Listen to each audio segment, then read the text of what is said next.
It is a time like no other in planet Earth. The inhabitants of this planet are facing more natural hazards than in any other time in history. You are right to say Mother Nature is on rampage. Natural tragedies are regularly featured in local and international news. Mother Nature is becoming people enemy number one. The signs are clear. Water is scarce and getting scarcer. Recent droughts have been unusually severe. The floods that we endure are ever more serious. Words like global warming and climate change are no longer a preserve for scientists. Hurricanes, El Ninos, La Ninas, floods, droughts, and heat waves are topics consistently discussed by ordinary people. All over the globe, climate patterns are no longer predictable. Rains are extreme and droughts severe. With these conditions becoming common, displacements and conflicts are the end result. The UN Security Council just recently declared climate change as a threat to international peace and security. The financial implication is enormous. Homes, roads, bridges, and dams are being torn apart. The cost incurred to repair or rebuild the essential infrastructure runs into billions of dollars. Homes have been washed away, churches have been washed away, 2 schools have literally been wiped completely, and families have really nowhere to start. Some of the areas down here, to go back to agriculture will be a tall order because an entire section has been washed off the soil. So even the livelihood, the agriculture that would otherwise be there will not be there. Severe weather conditions result into lost productivity as daily life is disrupted. Activities in sectors such as agriculture, transport, trade and education, among others, are brought to a standstill.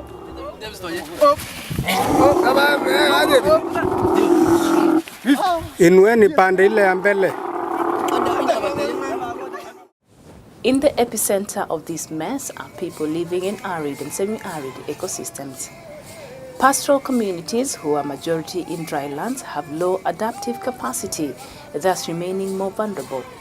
This is despite the fact that trade between pastoral communities in Africa generates an estimated $1 billion annually. Already we know that climate change is affecting various communities in different ways. It's affecting various ecosystems. But the arid and semi-arid areas are so special because of the inherent variability. They are therefore more vulnerable than other ecosystems. In Africa, many people's livelihood highly depends on natural resources, making the continent vulnerable. We must accept today that rain-fed agriculture will not provide sufficient food for our country. And we're farming here in very arid conditions. Like we get about, sometimes we only get 300 millimeters of rainfall in a year. We farm under very difficult conditions. Sisi watu wa ufugaji, kitu tunategemea zaidi mvua nyasi na maji. Kama inakusha mali atakusha. One of the most constraint to livestock, extensive livestock production in the drylands would be scarcity of pasture and water. Our environment remains the bedrock of our development. For every sector of our economy depends upon it, and it remains vital in its own right. In Kenya, pastoralists occupy more than 70% of the landmass. These citizens, whose survival depend on livestock and livestock products, account for 60% of the population. The main source of livelihood in the drylands is livestock production, extensive livestock production, which some people also refer to as pastoralism. Kwa sisi wafugaji kawaida si atulimi shamba, sisi tunategemea mfugo. Sasa mfugo ukipata shida, sisi tunapata shida. With all this happening, something must be done. jumla si ilaalanii fin nama irree tochitini wanni akka oolallee beta fin irree nam gabbuufti. Researchers through the Adaptation to Scale in Semi-Arid Regions project, also referred to as ASAR project, have been working with the Borana community in Isiolo County. This is to understand the challenges they are facing and to help them adapt. In ASAR project, we are mainly looking at how the pastoral communities affected by climate change and how they are responding to these changes that not only include climate variability and change, but also other socioeconomic and environmental changes. Researchers on this project are using a different approach in their bid to make their work useful at the grassroots level. As a way of informing interventions that are aimed at having sustainable climate change adaptation. To be able to effectively do this, ASAR project has got a very special approach in which we are considering what we call in the project as research into use. And this basically is aimed at descending from the high grounds of basically just generating information to the low, normally very tricky low grounds of implementing research findings. And we do this by continuously engaging the community at every stage of the research process. Community members and the researchers have identified 3 ways of adopting, which include zoning, the grazing land, locally known as DETHA system, changing of the herd composition, and pasture production. Among the list of the very many options that they have for addressing this problem, they again prioritized 2 that they thought were very, very key, the topmost. And this was mainly the approach of partitioning the grazing land or zoning the grazing land into different areas that could be used or can be used at different times of the year. The rain started beating the pastoral communities immediately Kenya gained its independence. Sasa wakati Kenya yetu walipata uhuru 1963, wanasema Kenya ni Kenya. Wakati wanasema Kenya ni Kenya, kila mali kutoka county ngina wakati wa district from Garissa, Wajir, Mandera, hii watu wanakuja pande sasa. Sasa wanamaliza majani. Tulipata shida kubwa sana kwa sababu ng'ombe nakufa sana kwa sababu hauna majani. Interacting with elders from the Borana community makes one thing clear. Herders are not primitive and inefficient users of natural resources. In Isiolo County, this zoning concept is used to reduce the impact of droughts. The big thing here is DETHA. DETHA is a traditional institution which guides or is mandated by the local Boran pastoralists for the purpose of natural resource management. This traditional institution normally arranges or develops a grazing pattern which guides communities' access to pasture and water. This DETHA system is not new. It has been there for decades, but at some point the community stopped practicing it. Tulikuwa mababu zetu kutoka zamani wako na DETHA. DETHA ni kitu muhimu kwa jamii ya Borana. But this is not only unique to the Borana community. All other pastoral communities have a similar kind of system. But currently, as we know, there have been so many changes that have occurred in the drylands that render most of these traditional systems either ineffective or some of them have been forgotten altogether. The land is divided into 3 sections and elders decide where the cattle should be, depending with the weather. The traditional system of DETHA has clearly defined land and planned it according to 3 different grazing zones units, and there is one specific we call wet season, which they call wet season grazing area. That is an area which is largely vast. It has very short-lived and very nutritious pasture, and pastoralists normally go in time when there is subsurface water. And then there is a specific dry season grazing area where the pastoralists, through their traditional system, move to when the pasture in the wet season grazing areas get now drier, and also the subsurface waters have all dried up. They move to ponds, they move to shallow wells, where areas they can use those shallow wells and ponds to access pasture within the dry season grazing area. There is a specific area they have preserved for the time of drought, and they call it the drought reserves. And within their traditional planning system, it's very clear, it's areas which have long-standing pastures, areas with permanent water sources like boreholes, like even springs, areas which they access when they are really in need of pasture, and they are normally reserved for time of drought.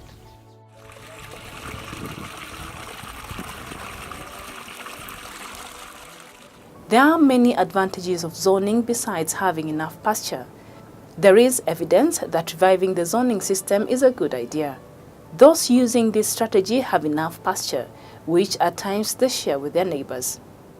Wakati tuliawacha dedha, alafu tulikuwa tumekuwa maskini, ng'ombe na kufa, sisi tunakuwa maskini zaidi. Kawaida mfugo kusikwa mvua na siku ya kiangazi haifai kukaa mahali moja. Peleka ile mahali ambayo inahitajika. Utapata maziwa kwa wingi, ng'ombe yako pia inapata afya kwa wingi na inazaa kwa haraka. Na ukipeleka kwa soko pia unapata soko yake. When the community, the Borana community in Isiolo decided to revitalize this kind of system, they have reported positive results, and the communities around them have also reported the same. They would indicate that since they revived the system, they've been able to have pasture for the better part of the year. And they've seen most of their neighbors coming in to share with them the pastures that they have reserved. And this is an indication that what they are doing is having positive results. For example, I talked to the Samburu community that's neighboring the Borana, and they said they went back to Kenya for the first time since 1938, because this was the only place that they would find grass during the drought. Women are beneficiaries and have a role to play. They are part of the decision making, and they are also the implementers.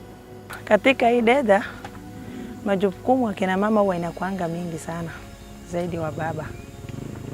Hii wazee wa dedha wakikaa kwa kivuli wakizungumza maneno ya yani ng'ombe ama mifugo mali iko, huwa wamama hawasemangi na mdomo, tunakimbilia.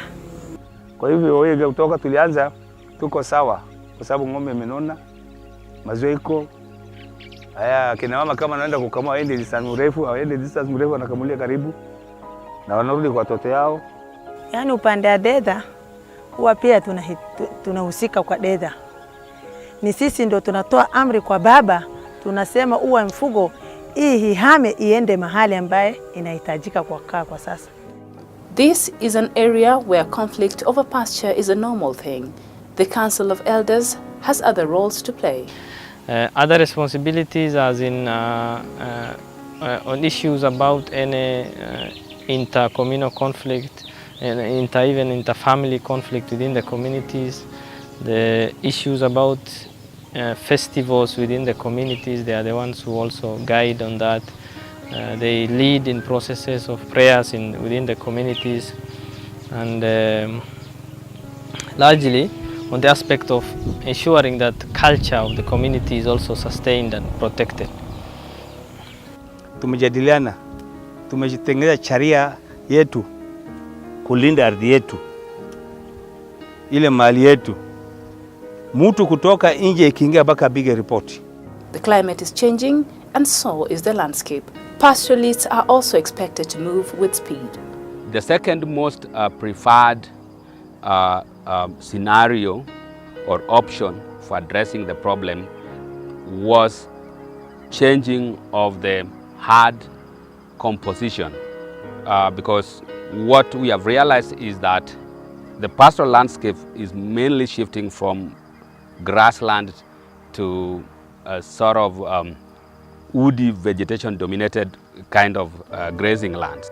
The browsers, and these are animals who feed on the trees and shrubs, would be more favored by that kind of environment as compared to the grazers who rely mainly on the grass. So the shift towards keeping more of the browsers, and this I mean goats and camel, is something that they also favored.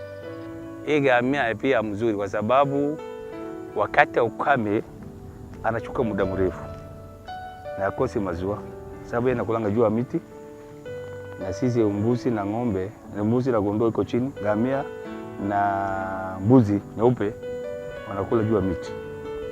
Tena wanakulanga kama koza hata miti juu, wanakulanga maganda ile ya miti.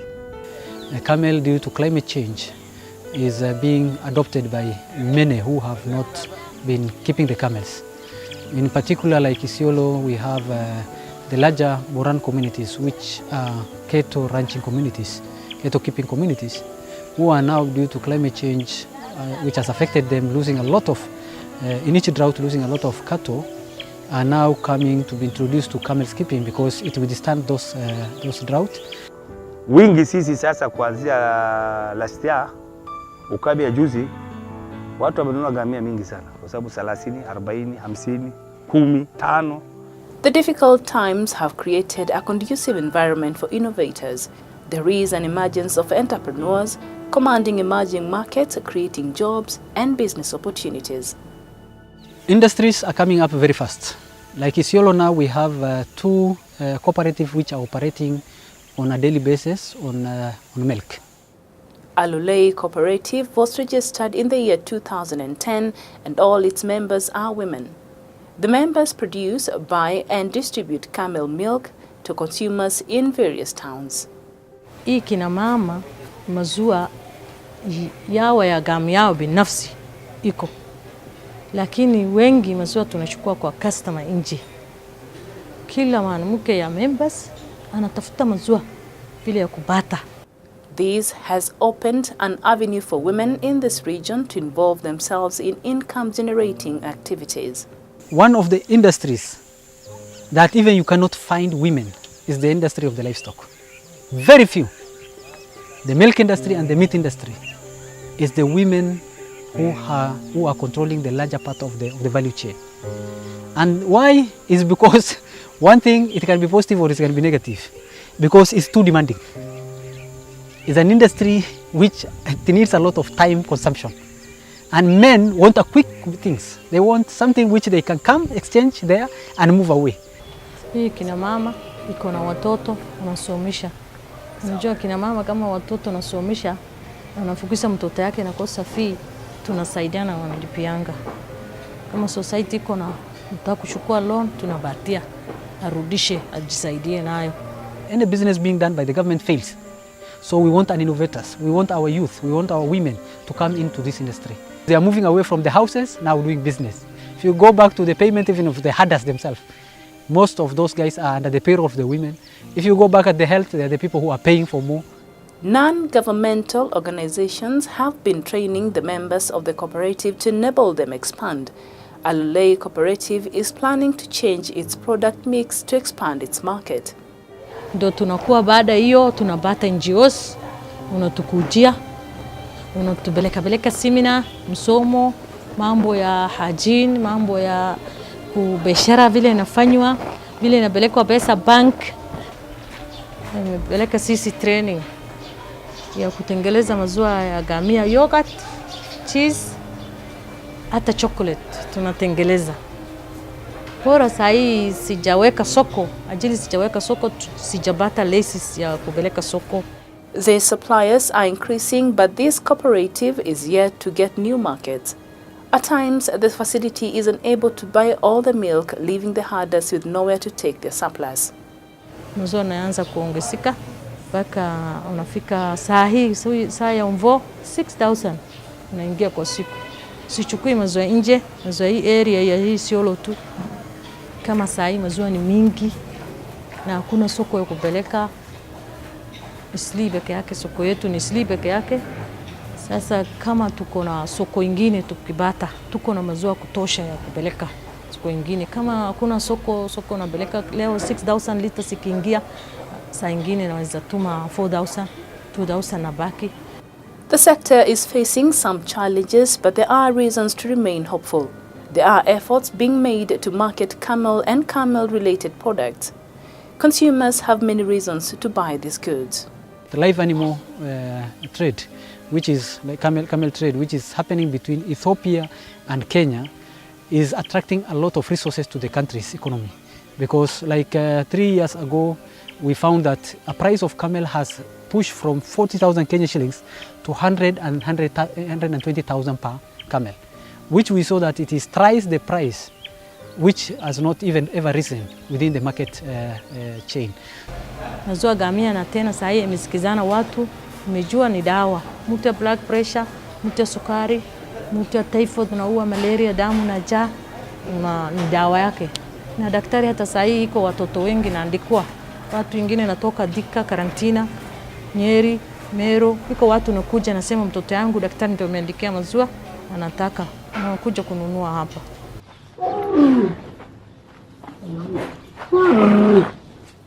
Those involved in camel keeping claim there is a big potential to create jobs and wealth. On the other hand, there is no proper information showing the economic impact related to this animal. Economic activity or economic value of the camel has not been captured well in the country's economy. One is due to lack of information, and the second also is lack of skills, which are there in the ASALs.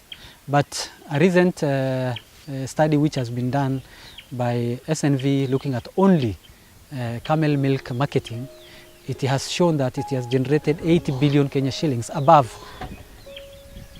the cotton industry, looking at the pyrethrum industry, and also looking at the horticulture industry, which is really showing that camel milk only alone, if it can contribute 8 billion Kenya shillings. And this is value chain which has been done only in Isiolo. We have not included the value chain of Marsabit, Wajir, Garissa, which the milk is coming towards Nairobi. Nomadic pastoralism, which accounts for 12% of Kenya's GDP, is under threat. Herders are considering venturing into grass growing to deal with pasture scarcity. This has also created an avenue for others to grow it for sale.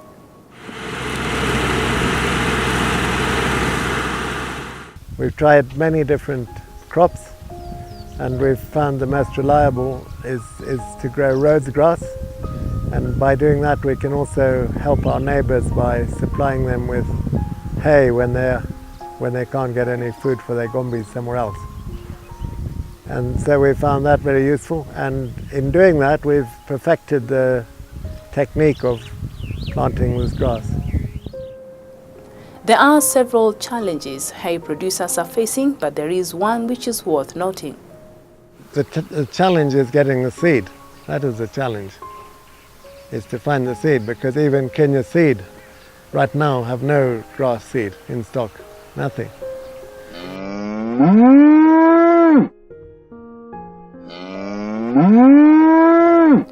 Pastoralists who hold livestock for prestige or as a tradition are being urged to go commercial. One thing that the development agencies and the governments are encouraging is that the communities should also embrace the market economy. We need, as I have said many times before, to commercialize our agriculture and to raise standards so that we can compete not just in our region, but with anyone, anywhere in the world. In the pastoralism, we have been used to keeping the animal for prestige.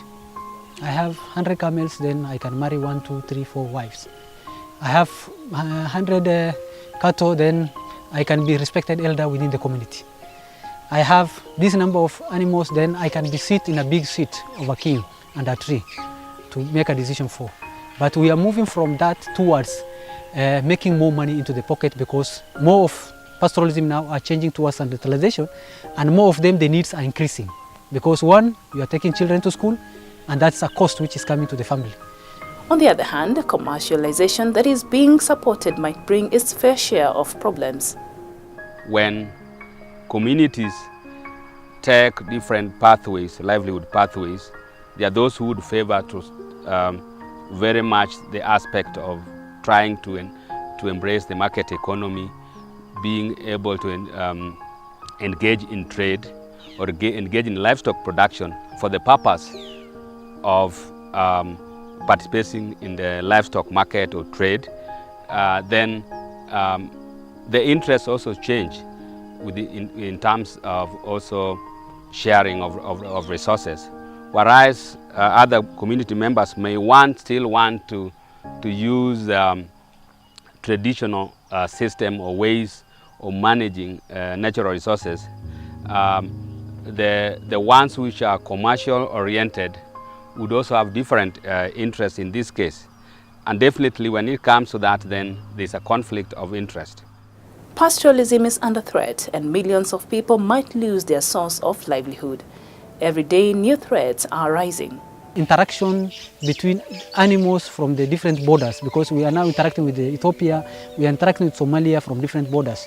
So we are seeing that there is a lot of unknown diseases which are coming into the market for the camels. What the communities in the drylands need most is that capacity to be able to cope with the extreme droughts when they occur. Necessary coping strategies must be implemented for sustainable progress. Deforestation and increased carbon emissions must be combated. Due to climate change, as an association, we are moving towards ensuring that this issue of the carbon monoxide coming from the vehicles, we can use more of camels to use for transport, for ecotourism. We reduce the issue of the vehicles in our national reserves, in our places of work, where we are going, so that we are going to use this in order to save our environment. All of us must begin to appreciate that there is something we can do to be able to have an environment and to manage our environment in a way that avoids floods and the losses that come with it. At 7%, our forest cover remains way too low. It cannot supply the goods and services required for our development, and certainly not for a country growing as quickly as we are. Despite the knowledge of what needs to be done, there are challenges. Myths need to be demystified, cultural matters looked into, and fears dealt with. Mali gameko ngombe weseka. Kwa sababu hapo gamia anaumisa ngombe. Acid maji, kwa sababu ukojoa vile tuona acid. Mali inasema unakojoa maji anaozo anaua hata mizizi ya majani. It's an animal which is environmental friendly, which is a myth within them that it is destroying the environment. Attitude change is the biggest problem we have.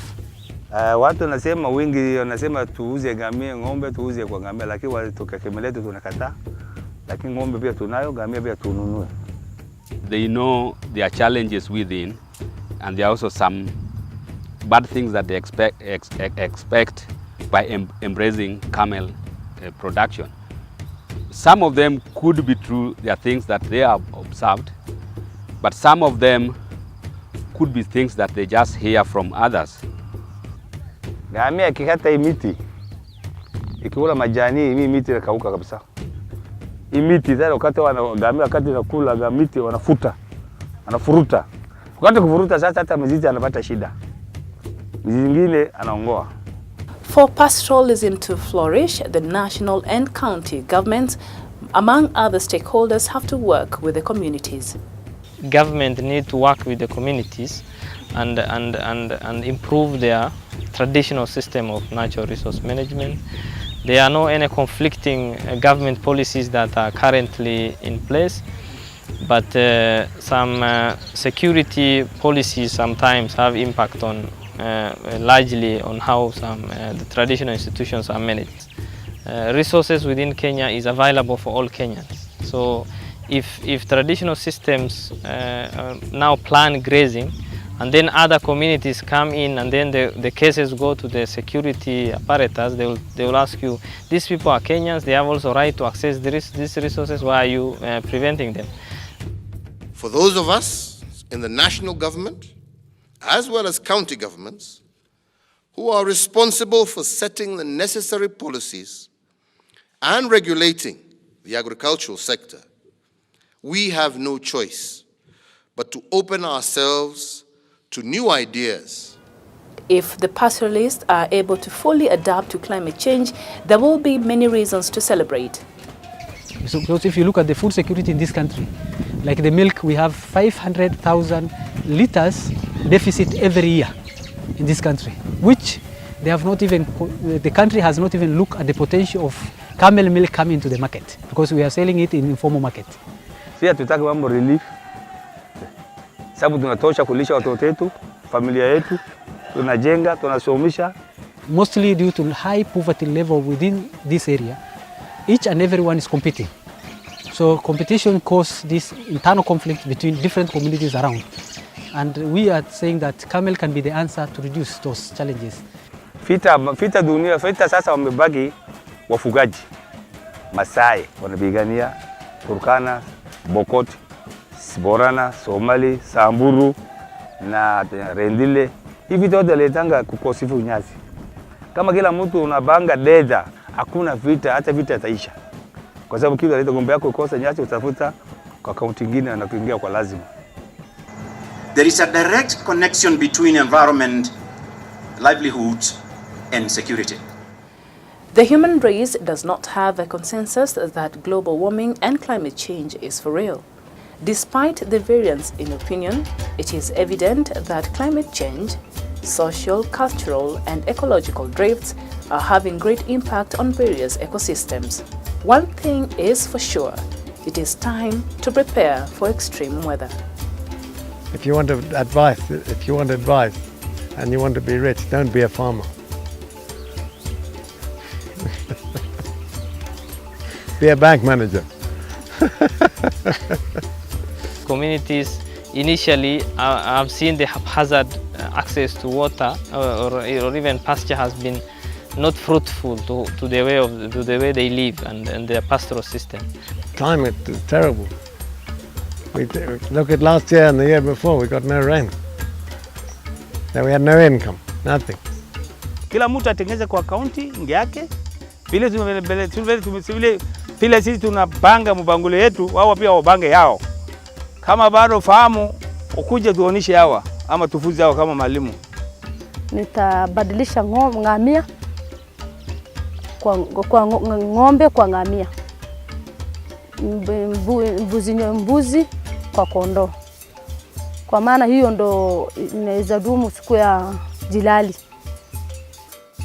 Tukijua ya kwamba shida hii ambayo tunaita climate change haitatuondokea, na ni jukumu letu sisi kama Wakenya kufanya juu chini kuhakikisha ya kwamba sisi wote tumeweka mikakati ya kuhakikisha ya kwamba hii shida